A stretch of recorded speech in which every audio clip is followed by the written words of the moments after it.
So happy that you showed up and joined in to listen and take part of my podcast.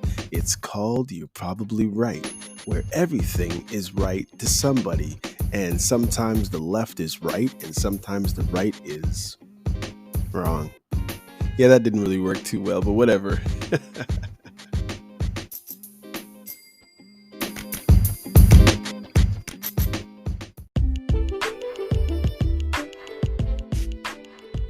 Oh yeah, how you doing? You have entered You're Probably Right podcast. Thank you for showing up and listen up. I got lots to say. Actually, I don't have a lot to say today, but I'm still happy you're here. So, first thing I wanted to talk about is an invitation. Now, the invitation was made popular by the show Seinfeld back in the day. And I believe I got an invitation the other day. It was today. How am I saying the other day? What it was I've been applying to a lot of jobs to a company that I've been working for quite a long time now. And this company boasts that it is trying to be equitable to people of color, First Nations, people with different histories of issues regarding their intersectionalities that have kept them back historically, and yada, yada, yada. And for some reason, I thought I had gotten through. And what I mean by that is that for some reason, I didn't actually believe I got through, but when I bounced the idea off somebody else, they told me that I was being a little bit too sensitive and I'm reading the situation wrong, and I could have got the invitation, and I'll tell you about the invitation in a second, but I know I didn't. So here's what happened. Now, the typical business day generally goes, for most companies, it's between 8 and 4 or 9 to 5. And generally, this company, when they offer you an opportunity to interview or to do an online practicum, like a written essay form question before they interview you, they usually give you a week. I applied for this job approximately, say, the 12th of December to the 15th, somewhere around there. And all of a sudden, 2 days ago, somebody emails me and says that we would like to invite you to fill out an online practicum tomorrow at 3:30 p.m. Now I'm saying 3:30 p.m. But I wouldn't even have known if this invitation came probably till the next day, because the invitation was sent to me at 7 o'clock on the night before the practicum. As I said, generally this is a 4-day thing, like 4 days, 5 days, even, like they'll tell you, when do you want to do this, such and such. Now, granted, before you used to be able to walk into the offices and you would do a 20-minute practicum, but I guess this is a higher paying job, so it's up to an hour. But the bottom line is, because I've already done other practicums that were 20 minutes or half an hour, this one was an hour, and because they expected, I guess, more information. But the point is, they sent me this invitation at 7 o'clock the evening before I was supposed to do this write-up. Of course, I didn't actually get the invitation until 10 p.m. because I'm one of those people, maybe not a keener or whatever, but I'm the kind of person who will check back in my email because I haven't been getting notifications automatically in my email. I said, you know what, I better be diligent and just check every once in a while. So that's what I did, and there I was. I woke up the next morning and I made sure that I brushed up on all the information I could possibly brush up, because at the end of the day, I have no idea the question they're going to ask me. Of course, I might have a gist just because I know what the job is that I applied for. But at the end of the day, I really don't know for sure everything, because especially when you're applying for a job that you're not doing presently, you may not know the little intricate ins and outs of that job to make your experience relevant to that job. So basically you need to bone up, just like you'd have to bone up for the interview. Even if it was a job that was something like yours, you would expect to have more than, say, 15 hours or whatever it is to get ready for the job. Anyway, that didn't happen. So here I am and waiting. This is the day after they told me that let me know on the Friday. It's Friday now. I'm recording this. They said they'd let me know today because they're holding the interviews on the Monday and Tuesday of next week. Again, that's rushed as well.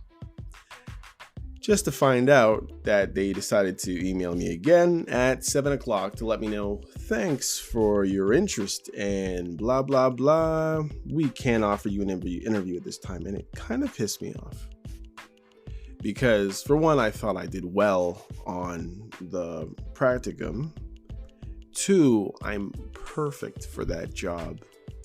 And for me not to get it is very, very, very disappointing. Me getting that job could have changed the whole trajectory of my life and my family's life. But for whatever reason, I didn't even get an interview. And it's disappointing. But anyway, that's life, right? How often do one of us crabs get out of that bucket? You know, it's funny. We argue amongst ourselves in society. You know, maybe you're black or you're white or you're brown or you're Asian or whatever, and there's certain things in this world that you would like to do, and for some reason your culture or just you have never been afforded the ability, or not the ability, but never been given the opportunity to try. And I'm here thinking, oh, it's my opportunity, I might get a shot. And lo and behold, it wasn't a shot. It was kind of like them throwing a carrot in front of me and me stupidly thinking, well, not really, because I didn't believe, but of course you have people around you saying, no, this is for real. But you know, that carrot's out there and you're reaching for it, or better yet, that football's out there and Lucy's holding it, and you think for a second, you know what? Lucy's not that bad of a girl. I think she'll actually let me kick the ball this time. Of course, this is a reference to Charlie Brown. If you don't know Charlie Brown commercials or videos or shows or movies, then just check it out. Just type in Lucy, Charlie Brown, football, and you'll see what I mean. Anyhow, they moved the football, and that's my story. Am I bitter? Hell yes. But what can you do? You know what I mean? There's always next time. I'll be more prepared, I guess, to do a better write-up, I suppose. So that's it. And after that, I'd like to talk about the mass information that's in society now. I've noticed, and I'm sure you've noticed, that anybody putting out a narrative that's different from the mainstream society's narrative, you're getting silenced. If I remember it happened about 2 years ago. They sent everyone this thing on YouTube, if you had a YouTube channel, letting you know the rules are changing. And if you slander anyone, which if you think about it, YouTube and other social media outlets are pretty much based on slander and trolling and blah, blah, blah. But the bottom line is they can pull you off or take down your channel, or you just not allow you. And it was multiple providers that were actually going to do this. So if you posted a video, say on Facebook and YouTube, a lot of time both of them would take you off, in Twitter, because I think is it Twitter or Instagram? One of them is connected to Facebook. I don't mess with Twitter or Instagram or Facebook, so that's why I'm not really sure. But I remember the communications, and of course we all know what happened to Donald Trump when he kept putting out all kinds of information about so-called fake news. They took care of his case pretty quickly, and it's interesting, I say, that we haven't really heard of anything. Or I don't know if you have, maybe you're on this certain kind of news or whatever it is, but I haven't really, since he's been out of office, I haven't heard nothing about Donald Trump. I don't know if he's well, I don't know if he's sick, I don't know if he's alive. He's just kind of under a rock somewhere. And I mean, after that job and after his experience, I mean, if I was him, I probably would be hiding under a rock somewhere too, or just going to make another couple $1 billion doing something totally different. But that's that. But I mean, just, the mass information now, it's, I heard somebody say, I think it was Brett Weinstein, he said, the mass information or mass formation psychosis, something like that, basically telling us that, what to think, what to believe. And if you are one of those people who happen to be a provider of any counter information, according to the going or regular narrative that is regular now, then basically they shut you down. But, I really think we as a society need to think about that and think about where we're going, where we don't even want to hear two sides of the story. You remember when you were a little kid and you get into an argument or a fight with a sibling or a classmate or whatever, and you both come to mom or come to whoever and say, this happened. Who broke the TV? Who smashed the car window? Well, this person did this first, that person did that first. And then you would hear both sides of the story. And, generally if the person was a balanced, level-headed person, they would try to figure out what happened and try to straighten things out between the two parties. Nowadays, as we've gotten older, for some reason, we've allowed this infantile way of dealing with things like this. In other words, when something is going wrong in society, and one side, tells us that this needs to be done, we need to close shops, we need to close schools, we need to not allow anybody to go to work, this, everybody has to take this. And then, for us who are maybe not that educated in that area, would like to hear a few different opinions. For some reason, our other opinion opportunities are being taken away from us. Now, some of you say, well, why would the news lie? Or why would a politician lie? Or, they're looking out for our betterment or whatever it is. If you think that, you're probably right. But me personally, I don't necessarily believe all of those people have, our best interests out for us. And at the same time, how could they? We've come into this society where everybody's supposed to think the same way. We're all supposed to have the same outlook on things. And for some reason, what's good for me is good for you.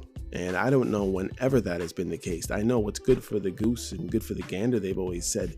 But really, what's good for this population may not be good for that population. And this was just an overhaul.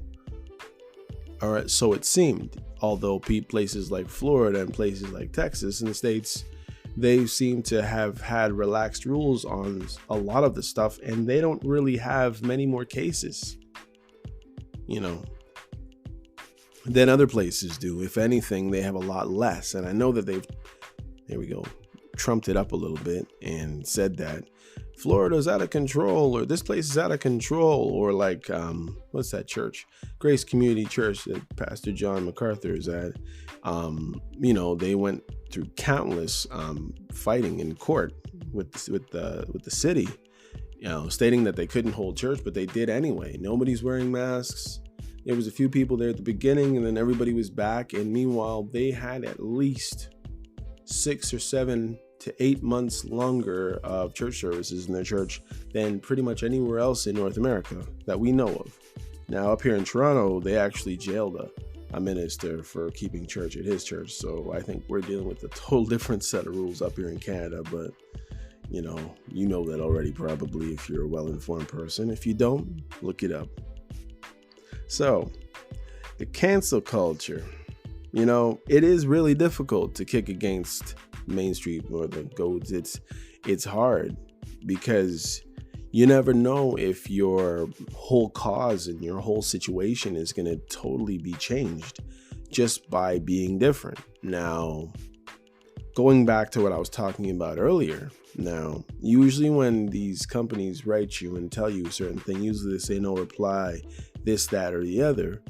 I have a mind to do something totally different, but I don't know if it will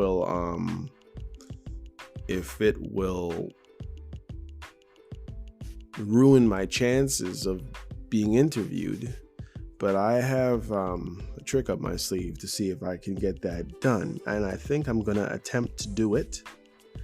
And I will let you know in the next podcast right off the bat if it worked.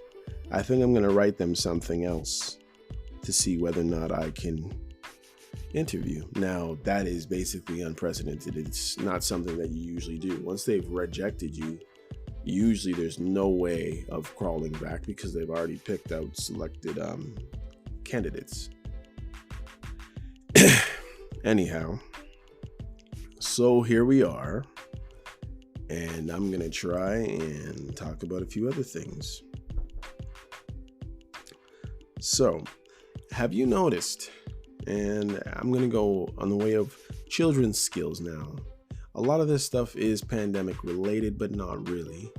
It's kind of a signs of the time kind of time. But have you noticed that if you're an adult, which I'm hoping you are, because this show is only for adults, children's skills on the computer and tech, have you noticed that they're getting younger and younger? Have you noticed that your 10-year-old, or at least I know that for a fact, but have you noticed that your 10-year-old, 8-year-old, 9-year-old can show you stuff on programs that you have no clue about? And I'm not obviously talking about kids that are allowed to stay on the computer 24/7. I'm talking about kids that actually have a regimented certain amount of time that they can stay on the computer per week or per day. And, I'm looking at this situation and I realize, again, looking for jobs. I was looking for a job the other day and it required a skill that I don't even have. But guess who actually has that skill? My 10-year-old. Now, he may not have the maturity to be able to differentiate between certain types of information and disseminate what is important from what isn't. But I realized the qualities that these guys are, the work that they're actually wanting, my kid can do it, which is kind of crazy to tell you the truth. So I just putting it out there, and I'm just wondering if you notice the same thing. Like for you who are grandparents or you who are middle-aged or whatever, you notice that the kid's quickness on his computer, like I'll tell you, my son, he's been doing online schooling for the whole pandemic. And at first, we bought him a computer last year and he was frightened, it seemed like, to say the least, about trying to do certain things. He had a specific game, first of all, that he liked to play, but he was playing it on, I think, the Nintendo Switch or something like that. And we said, you know what, you could probably move up a level and, be more successful if you have a screen that is way, way, way bigger, like 26 or 27 inches bigger. And you have a keyboard that can let you do a lot more functions at the same time. And you have a mouse. And he was like, I don't even know what's going on. I'm going to try this. But what ended up happening was he lost the Switch, the Nintendo Switch, disciplinary reasons. But also I kind of don't like the fact that he was using that screen so much and it was messing with his eyes. So I said, it's better to get him to the bigger screen where things are closer to life size and proximity to where things are happening on the screen, if you understand what I'm saying. Obviously they're not life size, but the distance into the screen, I can't think of the word, but it seemed normal. So things seemed like they were 100 feet away. They were actually 100 feet away, as if you were looking at a person on the street, if you understand what I'm saying. So, but anyway, it seems like it's better for his eyes. And also, just from doing his classwork, which I thought, but people argued, and I said, you know what, give him a few months on this computer and he'll be ready once he graduates high school for university and doing a lot of the courses that we end up doing on computer anyway. If you are a person who's been in college or university lately, or the later grades of high school, your skills on Zoom, your skills on writing applications and all kinds of stuff, your speed is important. And now I'm just telling you, from this kid being in grade 3 to grade 5, his speed is phenomenal. And I'm so happy that we decided to keep him out for that reason. And I know that people have been like, oh, kids need school and they need to be out there and interact with his peers, but they are interacting. I mean, obviously the physical's not there and the teacher tries to do the gym classes or whatever it is. I mean, it's not the same thing, but you know, the social aspect is there. And if you have a half decent sized family, the social aspect's going to be there. And I mean, thinking about when people were a lot more literate back in, say, before the 1970s, and obviously way before that. But think about schoolhouses when they used to have 12 kids in 4 different grades. They weren't totally messed up. The reading levels were higher. I mean, this kid's going through a few books a week. Whereas when he was in school before, now, yes, he is older, but he wasn't finding that much time to read. A lot of the time was wasted in travel, with me picking him up from a babysitter to rushing him off in the morning before his eyes are barely open. Like, now it's so much more relaxed in that way. The stress is a lot smaller. Like, all it would need for the interactions really was maybe if this COVID stuff wasn't popping up every 5 seconds and Omicron wasn't the new thing, then maybe we could just throw him in a soccer club and he could learn practice and interactions physically with kids, and then basically he'd have his whole rounded out situation, as far as I'm concerned. Now, I'm sure obviously there's other things that are necessary, but I'm just realizing that I am so happy that he stayed back for these 2 years. Now, what else I wanted to talk about was our screens and sound editing. And I know, obviously I'm doing a podcast here, so some of that stuff is actually important to me. But I was thinking, what can you trust now? One of the biggest conversations nowadays is AI and how that's going. And, I'm thinking about what's real with all this technology. And what are these children going to be faced with within the next 10 years? I mean, everything's so-called deep fake now.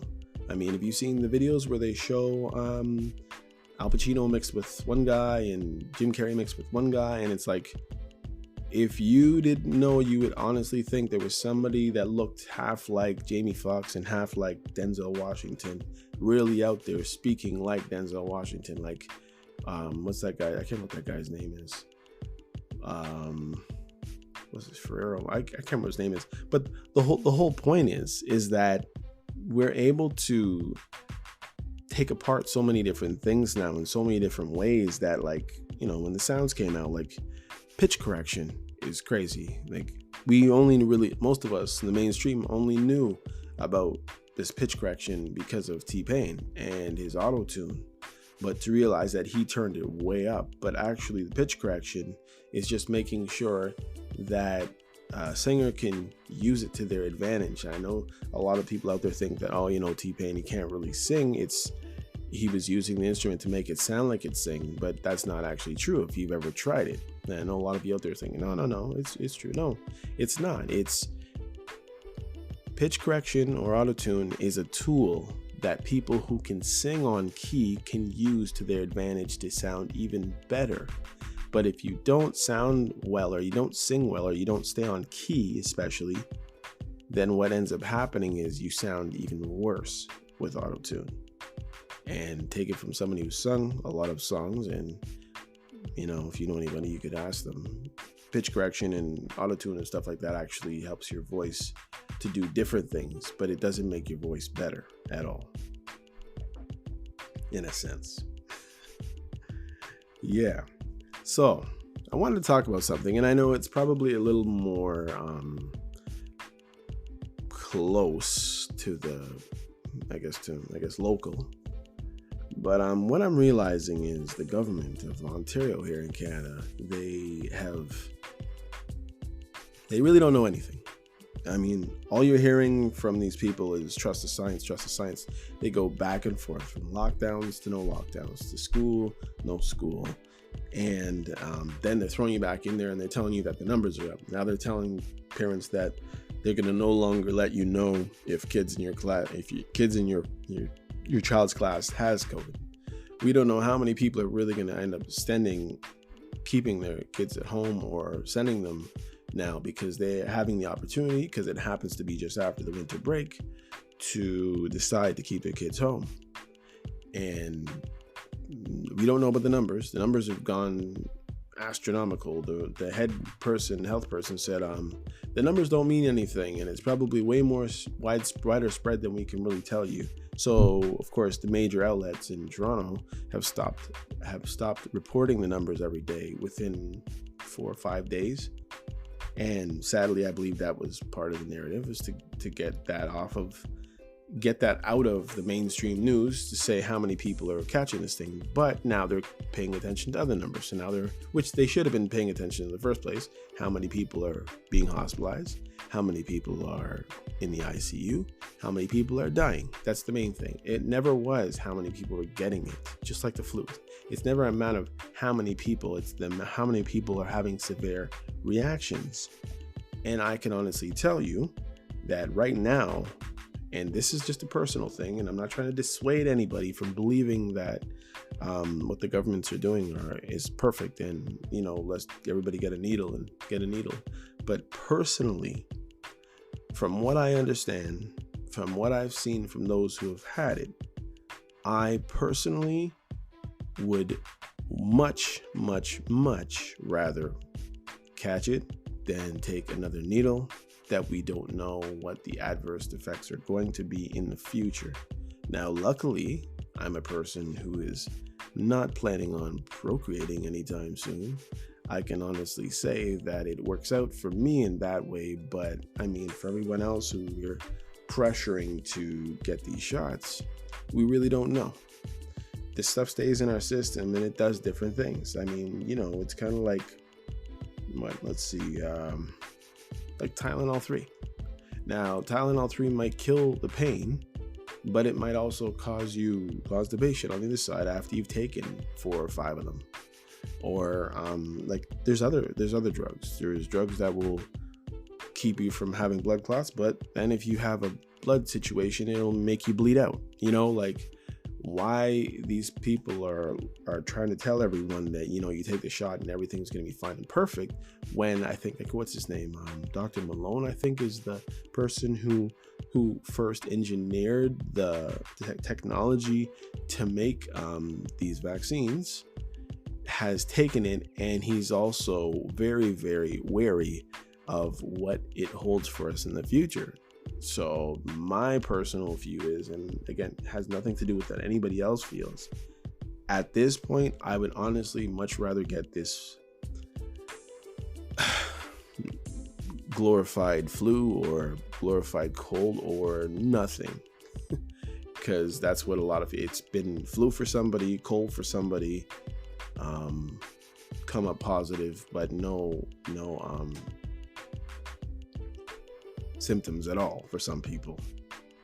So that's just my 2 cents. It's just, I'm tired of these people saying, let's follow the science. But they keep telling us, let's follow the science, but we don't hear from the science, or we just hear them on the guise of science supposedly, but it seems like it's politically motivated. It's politically motivated for them to tell us exactly what they believe according to who they're working with. And you have the opposition there confusing everything and judging their every call. The lower levels of government, like the municipalities and the provincial governments, they are basically fighting against their opposition at the same time. Instead of just giving us the proper news, sometimes it feels like they're just trying to win. And it's worse now that it's even election year. And if you've noticed, here in Canada, there's certain politicians that are kind of quiet right now. The reason why is because there's an election coming up in June, and they don't want any problems. Would you? So the one thing I would ask for these people to do is that if you're going to trust the science, let us hear from doctors and doctors alone. Let's not hear from the politicians. The politicians can make the final rule. In other words, I would much rather hear a doctor say this. I believe this is the recommendation after taking it to the health table, and now we will go to the province to let them know our findings and then ask them to make a recommendation for this or this. But that's not what was happening. For about 1.5 years to almost 2 years, we would see Doug Ford in Ontario, Canada, coming on the news telling us we're going to do this and we're doing this. I'm going to throw this at it. We're going to throw that at it. Everything but the kitchen sink, yada, yada, yada. All these catchphrases. And then they'll go back on whatever it is they said they were doing a few weeks later, whatever it is, depending on how much pressure they were getting from their opposition. This should not be the public health narrative whatsoever. Anyhow, I've talked to you. Hopefully this podcast comes out good. I have changed what I'm recording on, so you can leave a comment or you can just drop me an email at YRP. What did I say? YRP. I always say YRP for some reason. No, YPRpodcast@gmail.com. And that's about it for today. So take care. Take care of yours. And take care of everyone you know. Peace out. This has been another broadcast of You're Probably Right podcast. Take care.